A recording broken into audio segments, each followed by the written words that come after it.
मेरी जॉब के 2 महीने के बाद ही मेरा ट्रांसफ़र उस शहर में हो गया जहां मेरे भैया और भाभी रहते थे।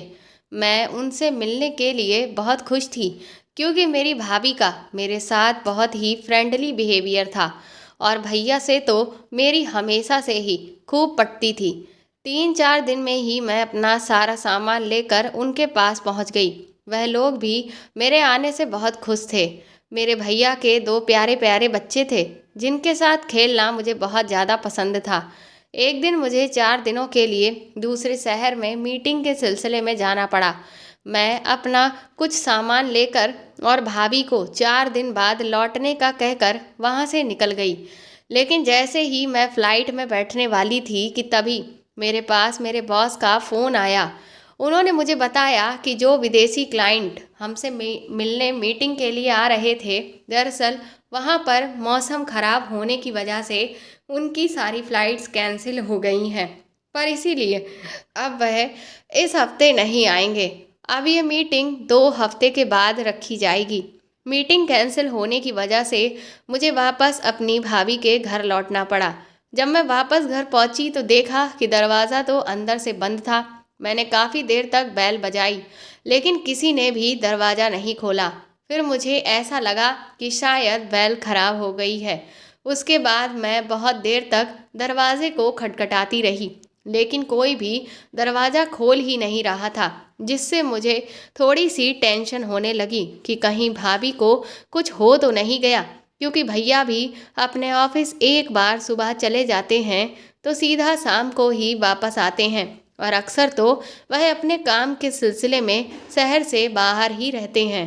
तो इस वक्त तो भाभी घर में अकेली ही होंगी। बच्चे भी स्कूल गए होंगे। कहीं ऐसा तो नहीं कि उनकी तबीयत खराब हो। मुझे बहुत टेंशन होने लगी। मेरे पास कोई दूसरी चाबी भी नहीं थी। इस वजह से मैं उनके घर के अंदर जाने का रास्ता ढूंढने लगी। जब मैं पीछे की तरफ गई तो वहां मैंने देखा कि उनके किचन की खिड़की खुली हुई थी, जिसे देखकर मुझे थोड़ी तसल्ली मिली। मैं तुरंत ही खिड़की के रास्ते से अंदर कूदी, लेकिन अंदर मुझे भाभी कहीं भी दिखाई ही नहीं दे रही थी। तभी थोड़ा आगे बढ़ने पर मुझे मेज पर कुछ गुलाब के फूल रखे हुए दिखाई दिए और भाभी के कमरे से कुछ अजीब सी आवाज़ें आ रही थी। इसलिए मैं इस उसी तरफ आगे बढ़ गई। उनके कमरे का दरवाज़ा थोड़ा सा खुला हुआ था और तभी मैंने सामने का वह नज़ारा देखा जो मुझे कभी नहीं देखना चाहिए था। मेरी भाभी भाई के ऊपर थी। वह दोनों उस वक्त अपनी ही धुन में थे। उनकी गर्मजोशी की आवाज़ों से कमरा गूंज रहा था। इसी वजह से मैं इतनी देर तक जब दरवाज़ा बजाती रही तो उन्होंने कोई भी उन्हें आवाज़ सुनाई नहीं दी। मैं तुरंत ही ये सब देखकर पीछे हटी, क्योंकि उनके इस तरह के पलों को मुझे नहीं देखना चाहिए था। मैं मन ही मन बहुत ही शर्मिंदगी महसूस करने लगी कि मैंने उन्हें इस तरह की अवस्था में देखा। मुझे लगा कि मुझे वापस बाहर जाना होगा, क्योंकि अगर उन्हें पता चला कि मैं इस तरह से अंदर आ गई और मैंने उन्हें देख लिया है तो उन लोगों को भी बहुत शर्मिंदगी महसूस होगी। इसीलिए मैं तुरंत ही वापस खिड़की के रास्ते से बाहर निकल गई। मैंने सोचा कि एक काम करती हूँ, किसी रेस्टोरेंट में जाकर 2-3 घंटे बिता आई हूँ। तब तक वह लोग अपने पलों को भी अच्छे से महसूस कर लेंगे और मैं उनकी इस खुशी में कोई बाधा नहीं बनना चाहती थी। इसीलिए ये सब सोचकर मैं वहीं के एक फेमस होटल में पहुंच गई।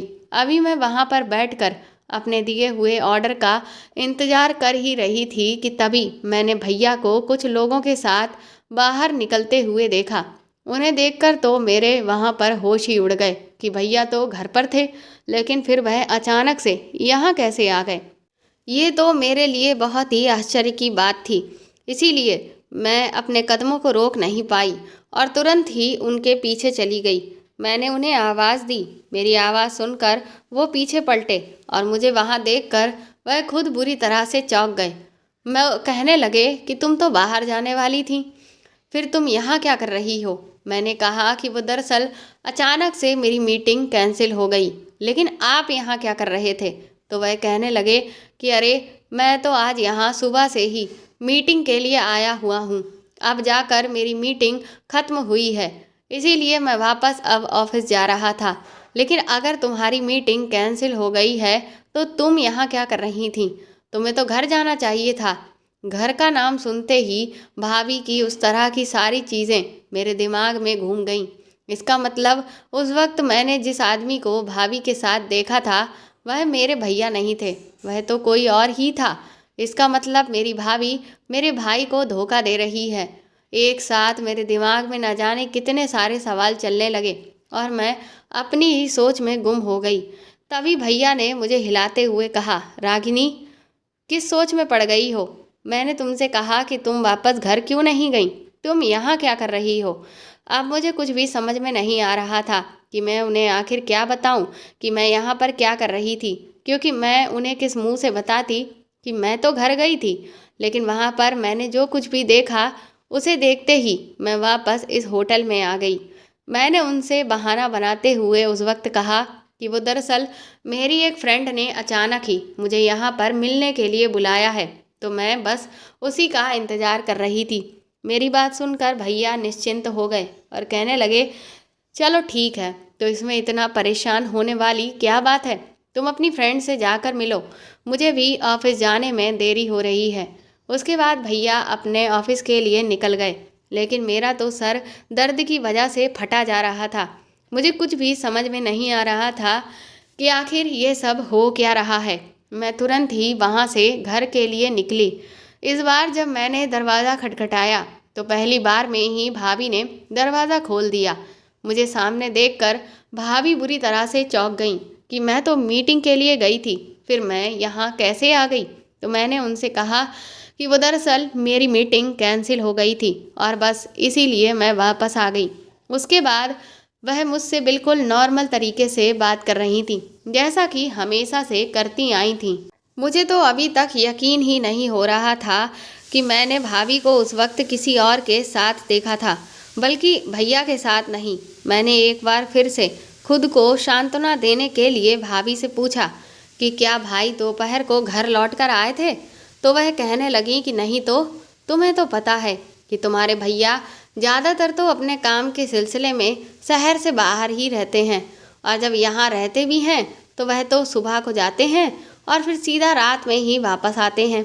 दिन में तो उनके घर आने का कोई चांस ही नहीं बनता है।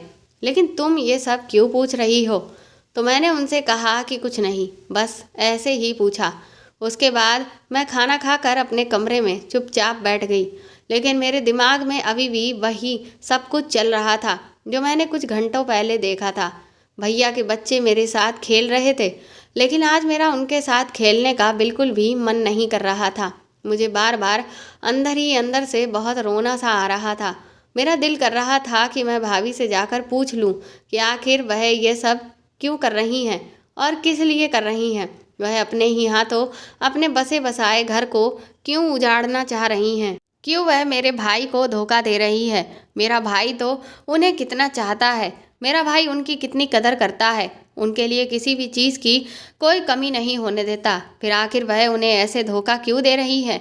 लेकिन मैं उनसे कुछ भी नहीं पूछ सकती थी, क्योंकि अभी तक मैं पूरी तरह से पक्के तौर पर ये नहीं कह सकती थी कि मैंने जो कुछ भी सोच रही हूँ या जो मैंने देखा है उसमें कहाँ तक कितनी सच्चाई है। मुझे लगा कि अब शायद मुझे इस मामले की तह तक जाना ही होगा और भाभी पर नज़र रखनी ही होगी। मैंने उस दिन से भाभी पर ध्यान देना शुरू किया तो देखा कि रात को भाई के सोने के बाद उनके फ़ोन पर किसी का फ़ोन आता था और वह चुपचाप छत पर जाकर उससे बातें करती रहती थी। इससे मुझे ये तो कन्फर्म हो गया था कि वह किसी से बात करती हैं, उनकी ज़िंदगी में कोई दूसरा आदमी भी है। लेकिन वह ये सब क्यों कर रही हैं ये मुझे समझ में नहीं आ रहा था। अभी कुछ दिन बीते ही थे कि मेरे बॉस ने मुझे एक ज़रूरी मीटिंग को अटेंड करने के लिए एक बड़े से होटल में भेजा। मैं अपनी मीटिंग ख़त्म करके वहाँ से निकलने ही वाली थी कि तभी मैंने भाभी को रिसेप्शन पर खड़े हुए देखा। उसके बाद वहाँ पर वह बात करके ऊपर वाले रूम की तरफ चली गई। मैं भी उनका पीछे से चुपचाप पीछा करने लगी तो देखा कि वह एक कमरे के अंदर चली गई। इसके बाद मैं नीचे रिसेप्शन एरिया में उनका इंतज़ार करने लगी। करीब 2 घंटे के बाद वह उस कमरे से बाहर निकली और 5 मिनट के बाद ही उस कमरे से एक आदमी बाहर आया। लेकिन वह आदमी कौन था ये मैं नहीं जानती थी। मेरा उस आदमी को आज ज़िंदगी में मैंने आज पहली बार देखा था। मैंने अपना चेहरा अच्छी तरह से ढक लिया और फिर मैंने देखा कि वह आदमी तो वहाँ से चला गया, लेकिन भाभी अभी भी होटल के बाहर खड़ी थी। मुझे लगा कि ना जाने वह वहाँ पर किसका इंतजार कर रही हैं।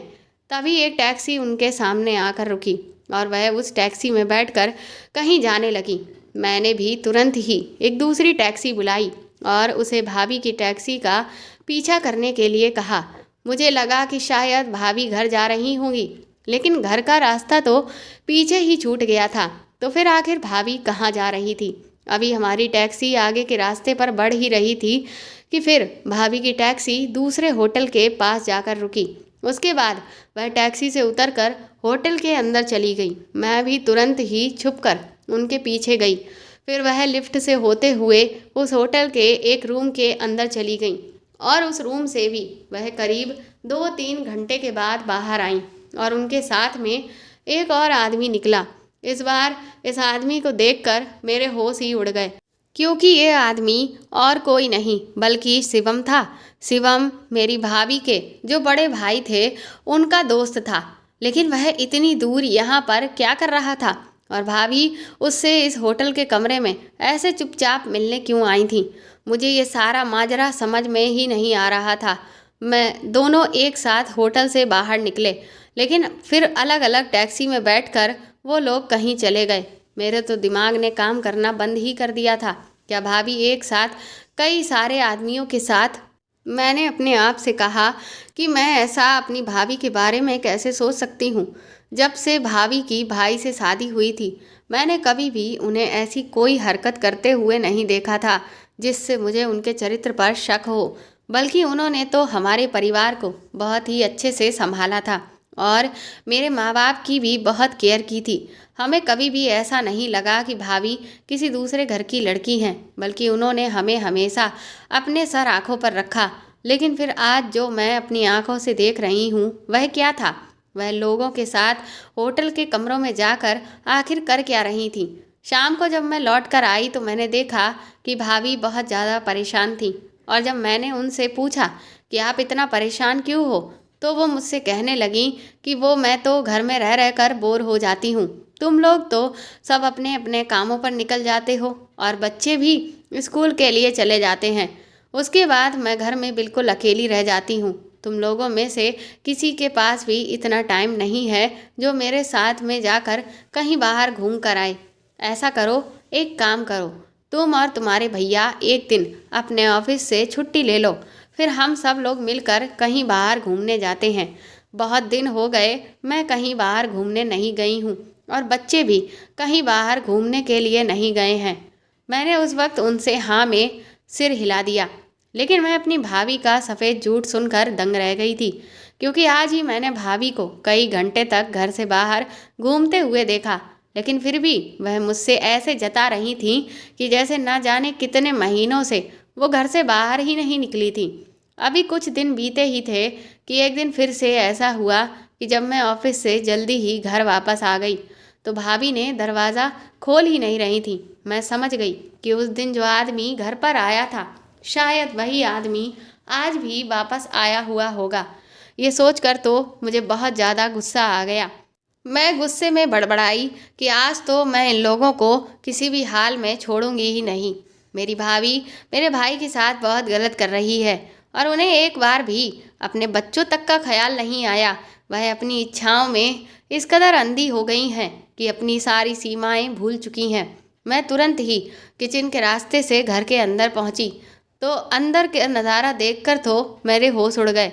वहाँ पर तो सब कुछ बहुत खराब पड़ा हुआ था और तभी भाभी के चीखने की आवाज़ें आने लगीं। वो आवाज़ें उनके कमरे से आ रही थी। मैं तुरंत ही लपक कर उनके कमरे में पहुंची तो वही पहला आदमी जिसे मैंने होटल में देखा था वह भाभी के साथ ज़बरदस्ती करने की कोशिश कर रहा था। मैंने तुरंत ही आओ देखा न ताओ और पीछे से उसके सर पर एक डंडे से वार कर दिया। वह तुरंत ही वहीं पर बेहोश हो गया। मुझे सामने देखकर भाभी मेरे गले लगकर रोने लगी और बोली, रागिनी तुमने सही टाइम पर आकर मुझे बचा लिया। मैंने भाभी से कहा कि ये कौन है और ये घर में इस वक्त यहाँ पर क्या कर रहा था? भाभी मुझसे कहने लगी, ये चोर है और ये यहाँ पर चोरी करने आया था। मैंने भाभी से कहा कि अब मैं आपका एक और झूठ बर्दाश्त नहीं करूंगी। आपकी झूठी बातें सुन सुनकर तो मेरे कान ही पक चुके हैं। मेरी बात सुनकर भाभी हैरत भरी नज़रों से मेरी तरफ देखने लगी। मैंने उनसे कहा कि आपको क्या लगता है कि आपकी किसी भी काली करतूत के बारे में मुझे कोई जानकारी नहीं है? मैंने आपको और इस आदमी को ऐसी हालत में इस कमरे में वह सब कुछ करते हुए देखा है जिसको मैं कभी भी शब्दों में बयां नहीं कर सकती। और तो और मैंने आपको इस आदमी के साथ होटल के कमरे से भी निकलते हुए देखा था। मेरी ये बात सुनकर भाभी की आंखें फटी की फटी रह गईं। वह तुरंत ही मेरे पैरों में गिरकर रोने लगीं और गिड़गिड़ाने लगीं। कहने लगीं कि इस सब के बारे में मैं अपने भाई को कुछ भी ना बताऊं। वो कहने लगी कि मैं तुम्हारे आगे हाथ जोड़ती हूँ, मेरी गृहस्थी को बर्बाद होने से बचा लो। मैंने उनसे कहा कि अपने ये मगरमच्छ के आंसू कहीं और बहाएं। आपको एक बार भी शर्म नहीं आई ये सब करते हुए? यहाँ तक कि आप सिर्फ एक इस आदमी के साथ ही नहीं बल्कि उस शिवम के साथ में भी ये सब कर रही हैं। और आप ना जाने कितने ही आदमियों के साथ गुलछर्रे उड़ा रही हैं। अरे आपके जैसी औरत को तो डूब कर मर जाना चाहिए। भाभी कहने लगी कि तुम सच कह रही हो रागिनी, मेरे जैसी औरत को जिंदा रहने का कोई हक नहीं है। इसके बाद में वो तुरंत ही दौड़कर अपनी अलमारी के पास पहुंची और उन्होंने उसमें से एक गन निकाली और अपने सर पर गोली चलाने ही वाली थी कि तभी मैंने भी जल्दी से जाकर उनका हाथ पकड़कर उनसे उस गन को छीन लिया। ये सब कुछ देखकर मैं खुद भी बुरी तरह से घबरा गई। मैंने उनसे कहा कि अगर आपको अपने किए पर इतनी ही शर्मिंदगी है तो आपने ये सब आखिर किया ही क्यों? आप क्यों कर रही थी ये सब? वह कहने लगी कि ये सब मैं अपनी खुशी से नहीं कर रही थी बल्कि मैं मजबूर थी, क्योंकि ये आदमी मुझे बहुत टाइम से ब्लैकमेल कर रहा था। भाभी के मुंह से ब्लैकमेलिंग की बात सुनकर तो मैं दंग रह गई। मैंने कहा कि आपको ये ब्लैकमेल कर रहा था, लेकिन क्यों, आखिर किस वजह से? भाभी ने कहा कि आज मैं तुम्हें सब कुछ बताऊंगी, लेकिन वादा करो कि तुम मेरी मदद करोगी, क्योंकि मैं अब इस जाल में इतनी बुरी तरह से फंस चुकी हूँ कि अब इससे निकल पाना मेरे अकेले बस की बात नहीं है। मैंने उनसे कहा कि अगर आप मुझे सब कुछ सच सच बताएंगी तब ही मैं आपकी मदद करूँगी। उसके बाद भाभी ने और मैंने दोनों ने मिलकर उस आदमी को एक कुर्सी पर अच्छे से बांध दिया और उसके मुंह पर अच्छे से कपड़ा भी लपेट दिया। मैंने भाभी को पानी पिलाया और फिर उन्हें थोड़ा शांत किया। उसके बाद उन्होंने मेरे सामने अपने अतीत के वह पन्ने खोलने शुरू किए जिनके बारे में आज तक कोई भी नहीं जानता था। भाभी ने कहा कि शादी से पहले भैया उन्हें बहुत प्यार करते थे। आए दिन कभी उनके लिए रोमांटिक डेट्स ऑर्गेनाइज करते तो कभी उन्हें बाहर घुमाने लेकर जाते थे, लेकिन बच्चे होने के बाद से भैया ने तो उन पर ध्यान देना बिल्कुल ही बंद कर दिया। उन्होंने इस चीज़ की कई बार शिकायत भैया से की कि वह उन्हें अब समय नहीं देते हैं, लेकिन वह तो हर बार बस उनसे यही कहते रहते कि वो उनके लिए ही तो ये सारे पैसे कमा रहे हैं और फिर रुपए पैसे की जब कोई कमी नहीं है तो फिर वह उनसे शिकायत क्यों करती रहती हैं। भाभी ने भैया को कई बार समझाने की कोशिश की कि सिर्फ पैसा ही सब कुछ नहीं होता है, पैसे से हर ख्वाहिश पूरी नहीं की जा सकती है, उन्हें भाई के समय की ज़रूरत है। लेकिन भाई ये बात समझने को तैयार ही नहीं थे। इसी दौरान भाभी की माँ की तबीयत जब कुछ खराब हुई तो उन्होंने भाभी को कुछ दिनों के लिए अपने पास बुला लिया, क्योंकि भाभी के पापा का देहांत काफ़ी पहले हो चुका था। और इधर जो भाभी के खुद के भैया भाभी थे वह लोग भी भाभी के मायके गए हुए थे, क्योंकि उस वक्त भाभी की माँ का देहांत हुआ था। इस कारण से भाभी की माँ बिल्कुल ही घर में अकेली थी। उसके बाद जब भाभी वहाँ पर पहुँची तो बच्चों का ध्यान रखने के लिए भाभी के भैया के दोस्त शिवम अक्सर ही उनके घर आ जाया करते थे। न जाने कैसे, लेकिन उन्होंने भाभी के चेहरे की उदासी को भांप लिया और फिर उन्होंने धीरे धीरे भाभी से दोस्ती करना शुरू कर दिया। भाभी को भी उनके साथ अच्छा लगने लगा। वह बच्चों का भी बहुत ध्यान रखा करता था और बच्चे उससे बहुत ज़्यादा खुश रहते थे। एक तरह से जो खुशियाँ, जो क्वालिटी टाइम भाभी को अपने पति से चाहिए था, वह चाहती थी कि उनके बच्चों को उनके पति दे। वह सब समय अब शिवम उन्हें और उनके बच्चों को दे रहा था।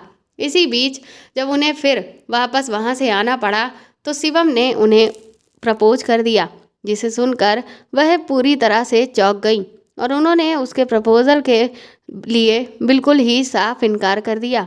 शिवम ने उन्हें समझाने की कोशिश की है कि कम से कम हमारे बीच अच्छी दोस्ती तो रह ही सकती है, लेकिन भाभी ने कहा कि अब मैं तुमसे दोस्ती भी नहीं रखना चाहती और उसके बाद वह वहाँ से वापस यहाँ आ गई। लेकिन यहाँ आने के बाद भैया का अभी भी वही रवैया था।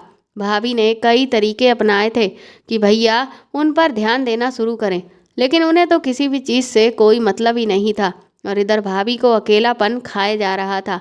वही रोज़ की बोरिंग ज़िंदगी से वह पूरी तरह से ऊब चुकी थी। उन्हें लगने लगा था कि शायद वह धीरे धीरे डिप्रेशन का शिकार हो रही हैं। फिर एक दिन अचानक ही शिवम का उनके पास फ़ोन आया। उसने सबसे पहले तो अपने उस दिन की बात के लिए भाभी से माफ़ी मांगी और फिर उसने कहा कि हम एक अच्छे दोस्त बनकर तो रह ही सकते हैं, क्योंकि मुझे तुम में एक अच्छा दोस्त हमेशा से ही नज़र आता था।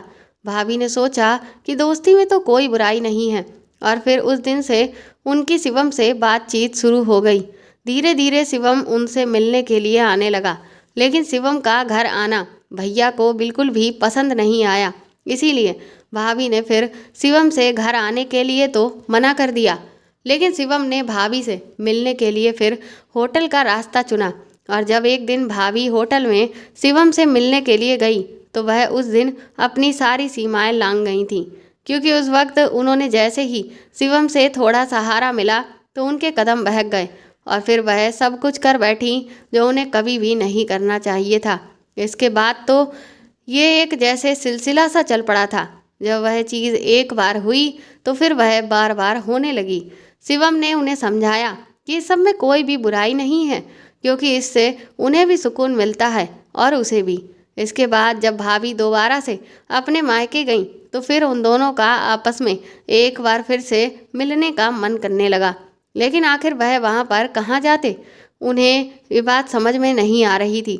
इसलिए शिवम ने अपने एक दोस्त का एक घर एक दिन के लिए किराए पर लिया। उस दिन उसका दोस्त शहर से कहीं बाहर गया हुआ था और फिर वह भाभी को लेकर उस घर में चला गया। वहाँ पर दोनों ने अपनी अपनी इच्छाओं को जी भर के पूरा किया और फिर वह दोनों वापस आ गए। वापस आने के बाद भाभी फिर से अपनी इसी रोज़मर्रा की ज़िंदगी में लग गईं और फिर एक दिन शिवम का उनके पास फ़ोन आया और उसने जो खबर भाभी को सुनाई उसे सुनकर तो उनके पैरों तले की ज़मीन ही निकल गई। शिवम ने भाभी को बताया कि उसके दोस्त अमन ने उनका और शिवम का उस तरह का कोई वीडियो बनाकर तैयार कर लिया है। दरअसल वह लोग जब लास्ट टाइम शिवम के दोस्त अमन के घर अपना समय बिताने के लिए गए हुए थे तो उसने वहां पर पहले से ही एक हिडन कैमरा लगा दिया था, जिसमें अब उनका वह वीडियो रिकॉर्ड हो चुका है और अब वह शिवम को ब्लैकमेल कर रहा था। ये बात सुनकर तो भाभी के होश ही उड़ गए। भाभी ने तुरंत ही भैया से ये बहाना बनाया कि वह 2-3 दिन के लिए मायके वापस जाना चाहती हैं। भैया ने उन्हें इजाज़त दे दी और उसके बाद भाभी जब वहाँ पहुँची तो शिवम के दोस्त अमन ने उनके सामने ये शर्त रख दी कि वह ये वीडियो एक शर्त पर ही किसी को भी नहीं दिखाएगा। अगर भाभी जो शिवम के साथ अब तक करती आ रही थी वही सब अब अमन के साथ भी करें। ये शर्त सुनकर तो भाभी के पैरों तले ज़मीन ही निकल गई, लेकिन फिर वह मजबूर हो गई और उन्हें मजबूरी में वह सब अमन के साथ भी करना पड़ा। उसके बाद तो उन्हें लगा कि अब शायद उनका इस सब से पीछा छूट जाएगा, लेकिन ऐसा कुछ भी नहीं हुआ। फिर तो ये जैसे सिलसिला चल निकला। अमन उन्हें ब्लैकमेल करके डरा धमकाकर उनके घर का पता भी उनसे जान लिया और फिर तो वह जब उसका मन करता तब यहाँ घर आकर उनके साथ वह सब करने लगता और फिर तो धीरे धीरे वह भाभी से पैसों की डिमांड भी करने लगा था, जिससे अब भाभी बहुत तंग आ चुकी थी। भाभी ने कहा कि मुझे तो वैसे लगता है कि जैसे मैं एक जाल में फंस चुकी हूँ, क्योंकि इधर मैं शिवम को भी कुछ भी नहीं बता सकती थी, क्योंकि अगर मैं उसे बताती कि मैं उसकी पीठ के पीछे अमन के साथ भी यही सब अभी तक करती आ रही हूँ तो फिर वह मुझे धोखेबाज समझता, जबकि मैं एक धोखेबाज नहीं हूँ। इतना कहते हुए भाभी फूट फूट कर रोने लगी।